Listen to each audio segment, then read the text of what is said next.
Fin août, la société ZWO a annoncé la sortie de l'Azi-R+, version avancée de l'Azi-R Pro, qui lui-même avait succédé à l'Azi-R appelé aujourd'hui V1.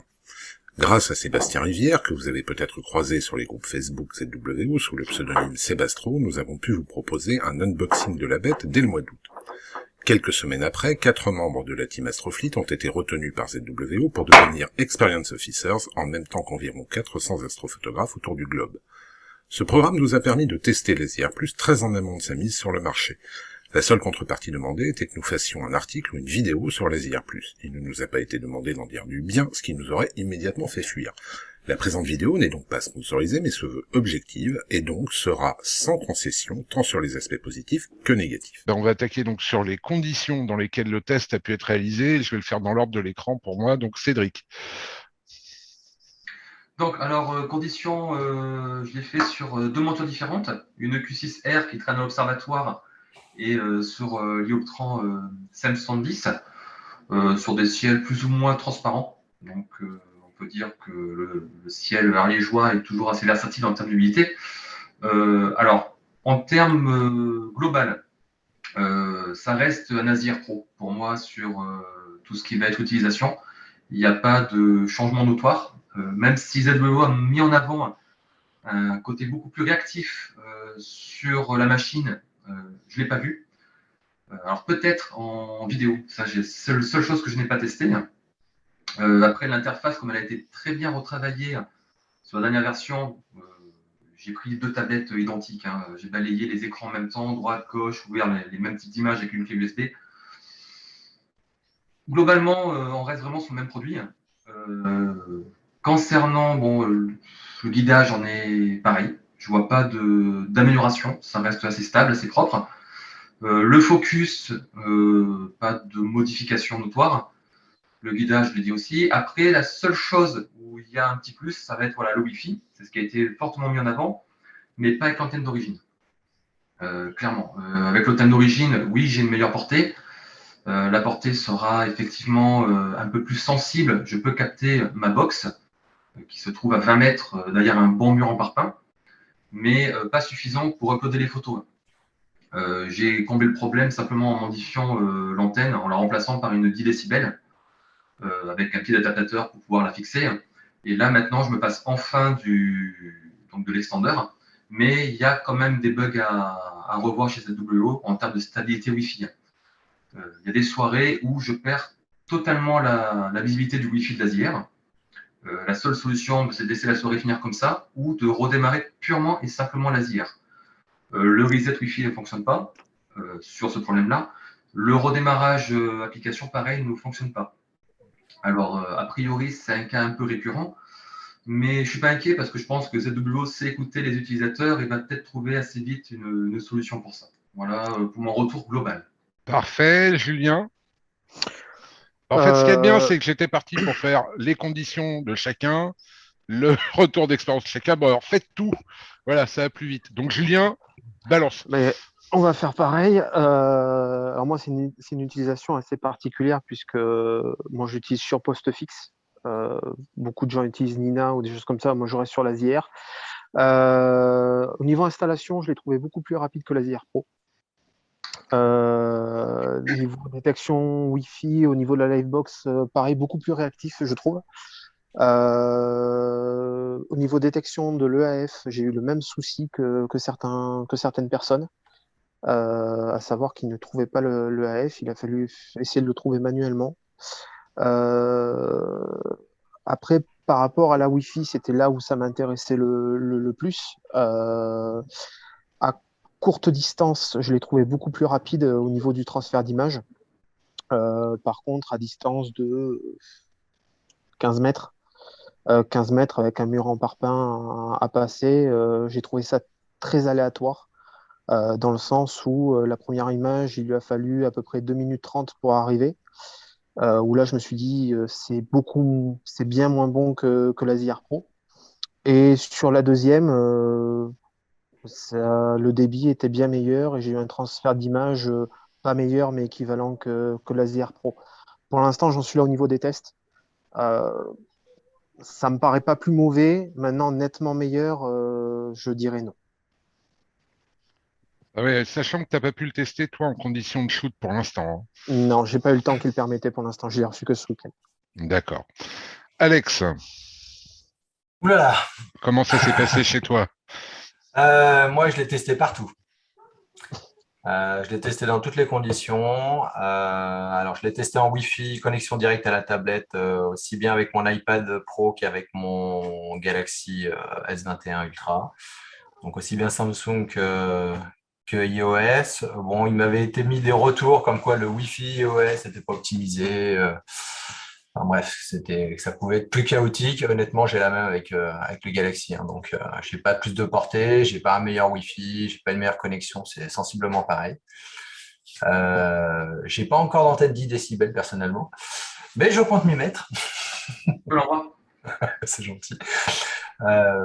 Voilà. Bon, alors moi, je l'ai essayé chez moi en mode STA, c'est-à-dire connecté directement à ma box, qui est quand même, enfin, c'est une box fibre. Enfin, j'ai quand même un très bon débit. Alors, ça marche. C'est pas exceptionnel non plus, hein. Je cligne pas des yeux pour charger mon image, hein. Je culmine à entre 2,3 et 4,5 mégaoctets secondes en chargement. Donc, je mets à peu près 10-15 secondes minimum, grand minimum, hein, pour avoir mon image de 2650 mégas. Sachant que j'ai déjà mis jusqu'à 6 minutes en Ardèche, 6 minutes, hein, pour charger une image en étant à 5 mètres de la bête connecté directement dessus, hein. Voilà, et sans obstacle. Donc, je sais pas, j'arrive pas à me définir sur ce Wi-Fi en fait. Un coup, c'est juste incroyable, et puis un coup, il faut aller chercher une équipe de rugby pour ramer à ta place. Donc, je sais pas. Ça vous l'a pas fait du tout, vous? Non. Moi, Non, ce qui m'a. c'est toujours pareil, quoi. Moi, c'est l'antenne. J'ai changé l'antenne. J'ai mis la 10 décibels. Maintenant, à distance égale, je charge entre 5 et 7 mégasecondes l'image. D'accord. Mais Constamment. c'est tout ce que ça te fait. Il n'y a Je pas cherche autant de l'image. différence, il y a pas autant de différence, je veux dire, quoi. Ah, au niveau portée, niveau sensibilité, oui. L'antenne a D'accord. vraiment changé la chose. D'après mes recherches, alors, je suis pas sûr à 100%, mais a priori, l'antenne qu'ils ont mis dessus, c'est entre 2 à 5 dB. Ouais, c'est ce Je que n'ai j'ai pas pu pu trouver, comprendre. mais je pense que c'est une 2 ou 3 dB. Sachant que c'est assez exponentiel sur les décibels, hein. Toutes les 3 décibels de sensibilité, tu multiplies par 2 la puissance. D'accord. Donc, à 10 dB, je vois vraiment une différence. Donc, Bon, bah écoute, j'essaierai ça, hein. Mais bon, ouais, moi, c'est vraiment mon point noir de la bête, hein. Vraiment, hein. Je n'ai vu vraiment aucune amélioration là-dessus, quelles que soient les conditions ou les appareils de connexion dessus, quoi. Ah bah donc je vais être le seul à avoir vu une dégradation, moi. Ce que tu demandais si on avait été plusieurs à avoir le problème. Alors moi, ça a battu Pareil. tous les records. C'est-à-dire que pour être très clair, j'avais commencé à tourner une vidéo de la soirée où je pouvais le tester en conditions extérieures. J'ai préféré ne pas la diffuser parce que je crois que le nombre d'injures à la seconde dépasse 15. J'ai le temps, alors déjà, dans l'ordre, hein, en termes d'aspect, c'est un peu plus gros qu'un Azier Pro, me semble-t-il. Mais c'est pas délirant. J'ai trouvé que l'histoire des petites loupiottes sur les prises d'alimentation n'était pas forcément idiote parce qu'on peut vite s'y perdre quand on fait pas gaffe. Je me suis déjà fait avoir. La réorganisation des ports USB m'a pas posé de problème non plus. J'ai bien aimé le fait qu'on n'ait plus besoin de carte SD et qu'on se retrouve plus avec des cartes SD corrompues, notamment avec le système, parce que ça, c'est un problème. Ça a été un problème pour pas mal d'utilisateurs, et puis aussi, je pense, pour ZWO, qui a dû renvoyer un nombre invraisemblable d'OS pour l'ASIR. Par contre, la CEM70, pas reconnue, au point qu'à un moment, je me suis dit, c'est pas possible, c'est mon câble. Alors que j'étais dans les mêmes configurations qu'avec le Pro, hein. Exactement pareil. Donc je me dis, bah, mon câble a lâché. Donc je mets un autre câble. Pareil, je remets le premier câble, il retrouve la monture. Par contre, il ne me trouve pas le AF. Rien à faire. Le AF, il n'en veut pas. Mais comme c'est la version qui est alimentée directement par le port USB, je me suis dit, bah, il doit y avoir un problème. Donc j'ai enlevé la prise, remis la prise. Ben, j'ai dû le faire 4 fois. Il a fini par me le trouver, mais dans l'interface utilisateur et en l'activant moi-même. Bon. Et là, j'ai voulu faire un alignement polaire. Et j'ai eu 45 déconnexions pendant le quart d'heure qui a suivi. Ça a été incessant, donc tu peux pas faire d'alignement polaire dans des conditions pareilles. Et en étant collé à la bête, mais quand je dis coller, c'est j'étais à 10 centimètres avec ma tablette. J'ai atteint des vitesses de chargement de l'ordre de 4 à 5 quarts. Ah oui. Voilà. Donc, tu oublies.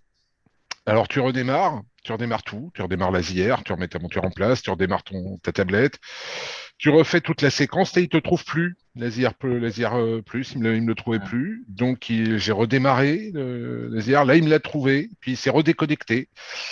Puis ça a été incessant, en fait. Donc, au bout d'un moment, j'ai arrêté, parce que je me suis dit, je vais tout péter, ça m'énerve. Et au final, je n'ai pu tester qu'une chose, c'est la vidéo sur Jupiter en l'occurrence. Et par contre, en termes mais ça c'est lié au système eMMC qui est à l'intérieur, au niveau du framerate d'entrée en vidéo, et même avec une 1600 qui est pas du tout faite pour le planétaire, j'avais une très grosse différence dans le framerate. Voilà. Ouais, moi, j'ai la même sur la 2600. Hein. Ouais. Ah ouais, vraiment. Hein. Pareil, j'ai fait une petite vidéo de Jupiter. Bon, c'était à 400, hein, donc avec l'ASCAR, donc c'est pas, enfin, rien de fou au niveau qualitatif, hein, mais au niveau débit, j'étais vraiment, vraiment meilleur que le Pro, quoi. Ouais. Ça, c'est très sensible. Donc, monsieur, mon impression générale, c'est que j'ai fait comme Cédric, j'ai acheté d'ailleurs la même antenne. Mhm. J'ai pas pu tester en conditions extérieures pour voir un peu ce que ça donnait, parce que si c'est pour le faire en intérieur et pas être dans les conditions avec tout le matériel branché, c'est un test, c'est pas un répéteur Wi-Fi, Laser plus, donc ça m'intéresse pas trop. Je vais retester dans les conditions réelles pour voir si avec l'antenne on a un mieux, mais on doit en avoir un. Bon, mais voilà ce qu'a donné mon test, c'est-à-dire rien, techniquement rien. Voilà, je me suis retrouvé à finir la soirée en remettant le Pro avec les mêmes câbles, la même monture, la même tablette, tout pareil, qui lui a marché immédiatement comme dans un rêve. Voilà. Alors moi, J'ai pas l'enlevé. Le Pro fonctionne comme dans un rêve. toutes les déconnexions que tu as eues là au niveau matériel, AF qui se déconnecte, caméra qui se déconnecte, alors moi, il me le fait moins. Il me l'a Mhm. énormément fait au début, mais enfin, comme tout le monde a eu, hein, c'est-à-dire carrément, tu redémarres l'application, il ne retrouve rien. Tu es en plein shoot, d'un coup, la caméra, il déconnecte tout, tu n'as plus de guidage, tu n'as plus rien. Enfin, moi, ça me l'a fait au moins ouais, 10 ou 15 fois aussi, quoi. Et là, ça me le fait de moins en moins. Et j'ai pas l'impression qu'il y a eu une mise à jour. Alors, je sais pas du tout d'où ça peut venir, parce que enfin, s'il n'y a pas une mise à jour ZWO, enfin, je vois pas pourquoi il y aurait eu un bug au départ et pourquoi là maintenant, tu vois, ça se stabilise entre guillemets, quoi. Tu vois, Ouais. il n'y a pas de rodage du matériel, enfin, c'est de l'électronique, ça marche ou ça marche pas, tu vois. C'est Ouais, ce qui a l'air bizarre, c'est que ça a l'air très aléatoire suivant tout ceux à qui fait. peuvent tester. Il y en a qui sont absolument ravis avec des portées Wi-Fi dingues et tout marche direct. Et il y en a d'autres qui ont exactement le même problème au niveau du Wi-Fi, qui ont exactement le même problème au niveau de la détection du matériel et qui souffrent d'une espèce d'instabilité.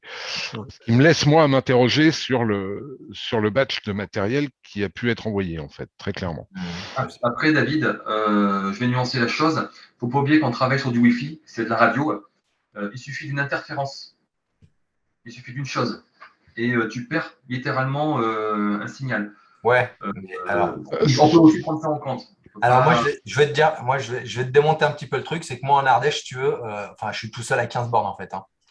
Il y a moi, les étoiles, ma baraque, il n'y a rien du tout. Et quand tu es à même pas 5 mètres de la bête et que je te dis, tu télécharges effectivement, comme dit David, à 10 kilooctets ton image et qu'il te faut 10 minutes pour l'afficher, il y a un truc quelque part parce que j'ai pas de Wi-Fi en Ardèche. Comment, j'ai encore. Ah, si, j'ai mon antenne râteau, ça compte? Moi, je me suis quand même retrouvé sur le premier essai que j'ai fait où je lançais des dards comme ça pour voir un peu ce que ça donnait au niveau de la vitesse de transfert. J'étais à 99 octets. Ouais, J'étais à ça m'étonne pas. 99. Hein. J'étais là, bon, ok. Donc, ça a mis le temps que ça a mis. Je suis revenu, j'ai recommencé. Et là, j'étais à 1,3, 1,5.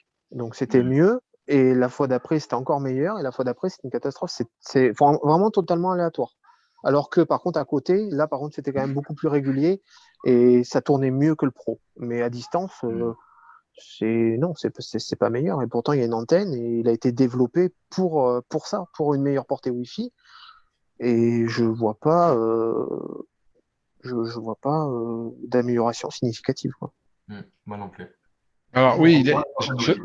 je ne sais pas s'il a été développé pour ça. C'est-à-dire, je pense qu'ils ont Alors, profité d'un upgrade global du matériel. Quand tu regardes comment est foutu l'Asier Plus, c'est quand même une grosse évolution par rapport à l'Asier Pro.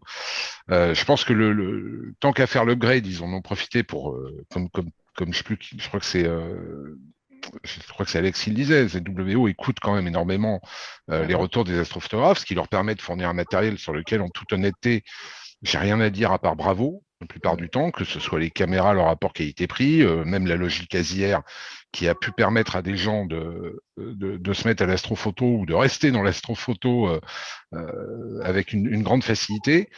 Là, en l'occurrence, si tu veux, le Wi-Fi, c'est censé résoudre un problème récurrent qu'on a pu avoir avec le Pro parce qu'il y avait des limitations intrinsèques. Bon. Maintenant, si on doit tous changer l'antenne, c'est quand même un problème. Et surtout, moi, ce qui m'interroge, c'est ça marche parfaitement pour certains et pas du tout pour d'autres. C'est-à-dire que Cédric, je te rejoins, tu peux avoir des interférences, des trucs, des machins. Pourquoi je les ai avec l'ASIR+, pas avec le Pro? Dans la même condition, même distance, même endroit. C'est-à-dire que j'ai même fini par avoir plus de distance avec le Pro qu'avec ce plus. Donc pour moi, ça vient de ce plus-là. Surtout que des ASIR Pro, j'en ai 3. Il y en a un que j'ai eu au début. J'ai jamais pu avoir une stabilité. J'ai échangé, j'en ai reçu un, ça a marché, il n'y a jamais eu de problème. Rien n'a été modifié à côté. Donc c'est là où je suis un peu circonspect. Donc, si vous deviez aujourd'hui résumer votre vision de votre expérience avec l'ASIR+, et ce que vous comptez faire à l'avenir, on va reprendre dans le même ordre, Cédric. Alors, si on part en stock, moi je dirais, tu as un Pro, tu le gardes, c'est triste à dire.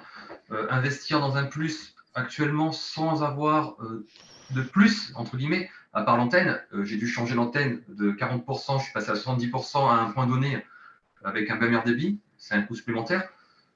Oui, le disque dur interne, enfin, la puce interne pour la mémoire, c'est très bien, mais bon, c'est pour moi une fausse excuse, parce que demain, ta carte est corrompue, moi j'ai toujours ma carte de secours, je la mets, je repars.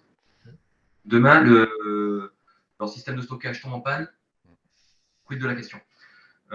Mais mis à part ça, globalement, oui, j'en suis satisfait. Mais comme on en a parlé juste avant, je ne vois pas de révolution notoire sur le produit. Alex. Non, Julien, pardon, dans l'ordre, excusez-moi. Moi, à l'heure actuelle, sur le peu que j'ai essayé, par rapport à l'interface, par rapport à tout ce que j'ai vu, clairement, une personne aujourd'hui qui a le Pro, lui dire de le vendre pour prendre le plus, non. Gardez le Pro.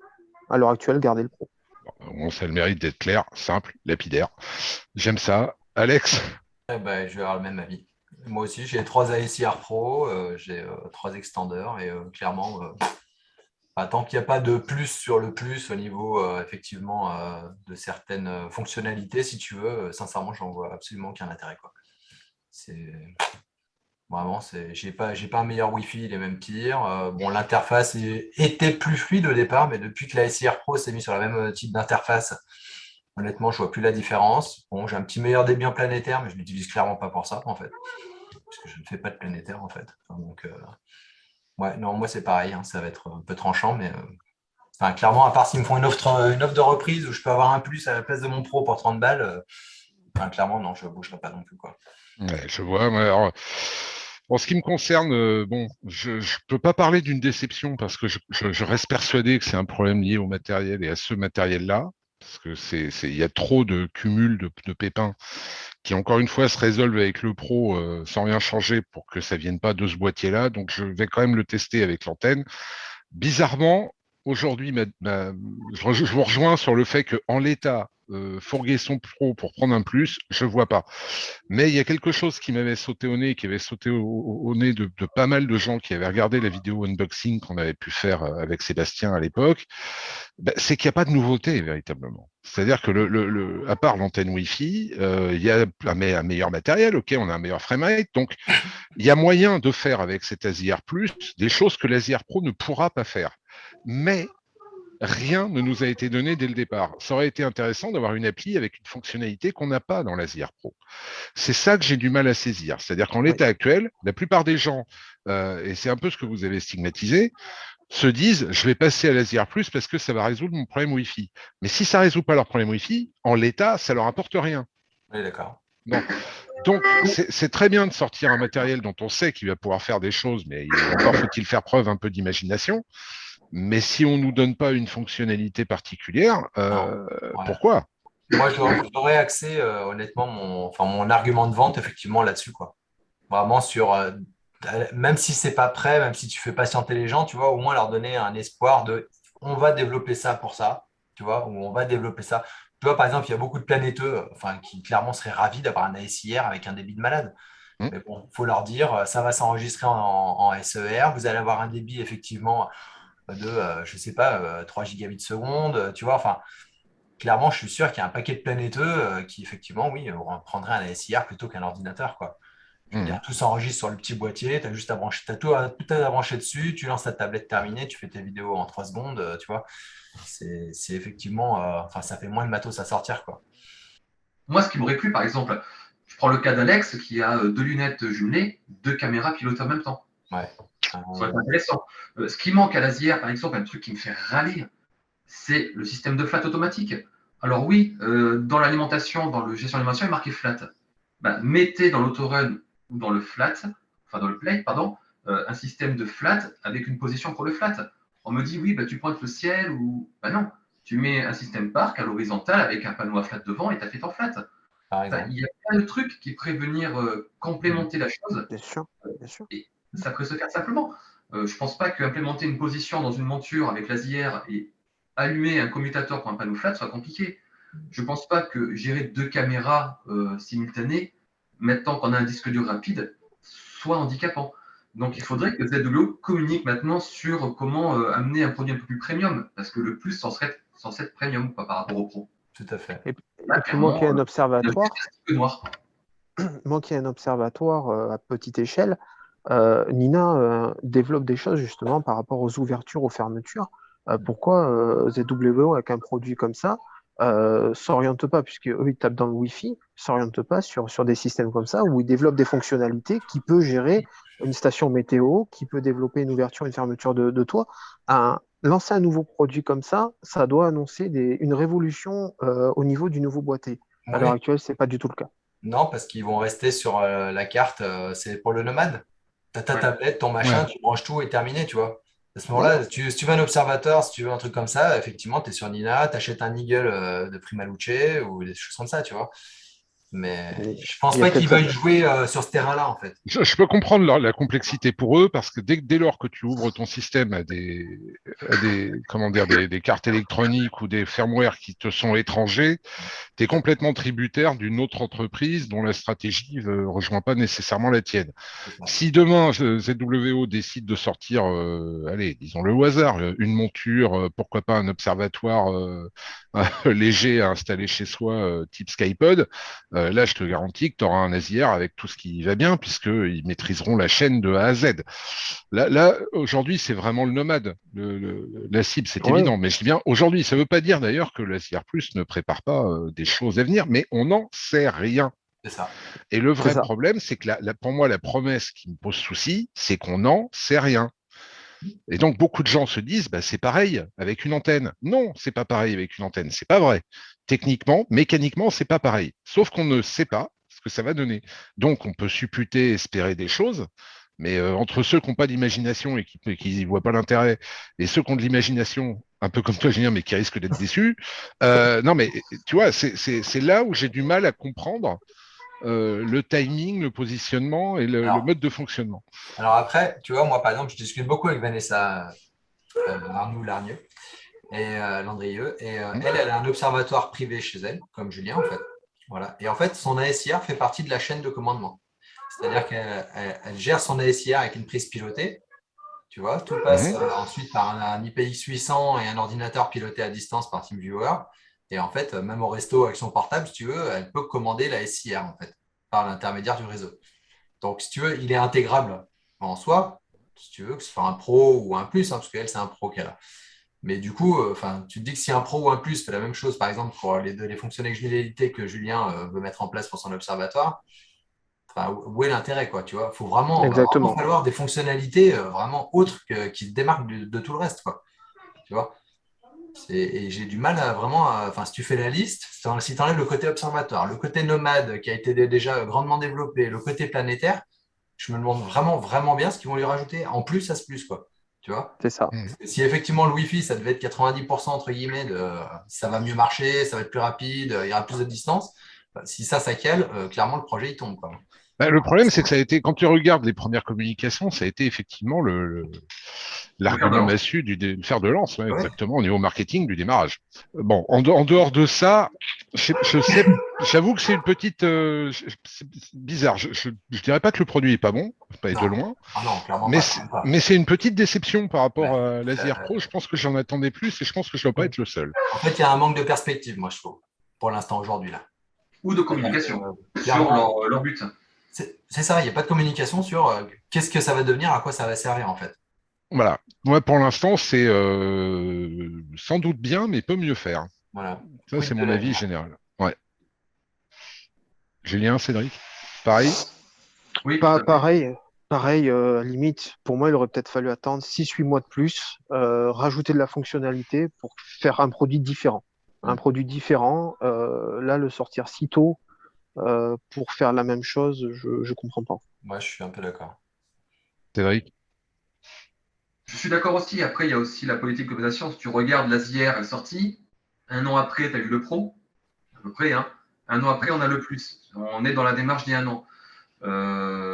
Mais c'est vrai qu'ils auraient pu mieux fournir au niveau software. Fonctionnalité, ouais. Ouais, tu vois, par exemple, une gestion de profil. Le mec a un Asière, Par mais qui a 3 exemple. cubes. Ouais. Profil Newton, profil Alors ça, lunettes. alors je vais rebondir vite fait là-dessus. Est-ce que vous avez déjà essayé de switcher entre un Plus et un Pro? Non, j'ai pas essayé. Eh Non. ben, bon Non, courage. pas encore. Bon courage, moi je vous le dis, parce que ce n'est pas possible en fait. Hein. Tu es obligé de redémarrer l'application systématiquement. T'es obligé... voilà. Moi, quand j'ai mes deux Ascar, je suis obligé d'en avoir un sur mon téléphone et un sur l'iPad. Hein. Si vous avez qu'une seule interface, c'est mort. Hein. Il faut à chaque fois redémarrer le truc. Il faut qu'il te redétecte ensuite le Wi-Fi. Il faut que tu rentres dans les paramètres pour connecter le bon Wi-Fi. Enfin, c'est juste une horreur, quoi. Dans l'application en elle-même, le switch ne marche pas, quoi. Et même si vous êtes en mode STA sur la même box. Hein. Donc, ça Ouais, pareil. Encore une je te dis- fonctionnalité Internet qui ne marche pas. Bon, bah, je pense qu'on va pouvoir libérer tout le monde en disant que l'avis global, et je me fais le porte-parole de tout le monde en tant que speakerine officiel de Team Astrofleet, mais que globalement, l'équipe est plutôt circonspecte sur l'état actuel et curieuse de voir ce que ça va donner à l'avenir. Tout à fait. C'est ça.